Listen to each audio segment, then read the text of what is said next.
Leo tarehe 6 ya mwezi wa 7 mwaka 2026, Mahakama Kuu Masjala ndogo ya Dar es Salaam mbele ya Jaji Mbagwa kulikuwa na kesi ndogo ya maombi ya zuio ambayo imewasilishwa na Said Issa Mohamed na Mohamed Rashid Hamis dhidi ya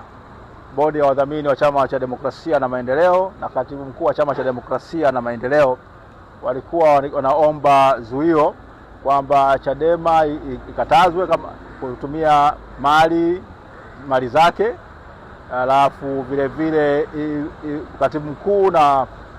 bodi ya wadhamini wazuie kufanya shughuli za kisiasa, ni kama ilivyokuwa imefanyika vile mwaka jana.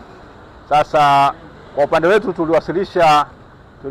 tarehe 2 ya mwezi huu wa 7 mwaka 2026 viapo pinzani vya mwenyekiti wa bodi ya katibu mkuu wa Chama cha Demokrasia na Maendeleo na wale wajumbe wa bodi ya wadhamini wa Chama cha Demokrasia na Maendeleo waliwasilisha viapo vyao, na upande wa pili tulikuwa tumewapatia. Leo mbele ya Jaji Mwanga wameomba kwa Jaji Mbagwa wameomba ruhusa ya siku 7 ya kuweza kuwasilisha majibu juu ya hicho kiapo pinzani,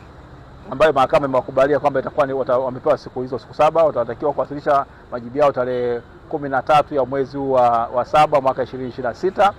Na vile vile kwa wameomba kwamba basi kutokana na mapingamizi haya yalivyo na ukweli kwamba sisi vile vile tumeshawasilisha notisi ya rufaa katika mahakama ya rufaa ya Tanzania, tukisema kwamba ile shauri la kwanza ambalo liliondolewa ile namba 83/2026 kwamba tumelikatia rufaa tukiwa turidhishwi na jinsi ambavyo jaji akulifukuza moja kwa moja baada ya lilifuta na kutupatia gharama. Tukasema kwamba hiyo basi ina mguso wa moja kwa moja kuhusiana na kesi ambayo hii mpya ambayo iko hapa mahakamani. Ikaonekana kwamba basi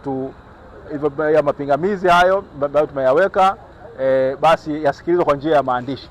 Kwa hiyo tumekubaliana kwamba tumepewa siku 10 kwa upande wetu sisi ambao tuna wajibu maombi, tumepewa siku 10 za kuwasilisha hoja zetu za kwa nini tunafikiri mapingamizi ambayo tumeyaweka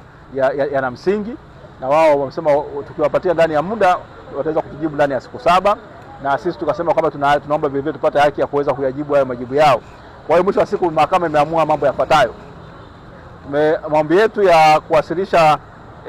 maelezo kwa njia ya maandishi juu ya mapingamizi yamekubaliwa, tumepewa siku 10 ambayo mpaka tarehe 16 mwezi wa 7 mwaka 2026. Upande wa pili wao wameomba siku 7, kwa hiyo watakiwa wajibu tarehe 23 ya mwezi wa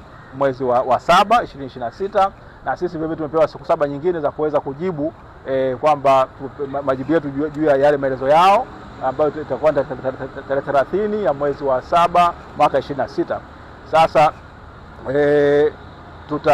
mahakama itakutana na sisi kujua kama tumetekeleza hizo amri kwa ukamilifu mnamo tarehe 5 ya mwezi wa 8 mwaka 2026 saa 5 asubuhi. Asante.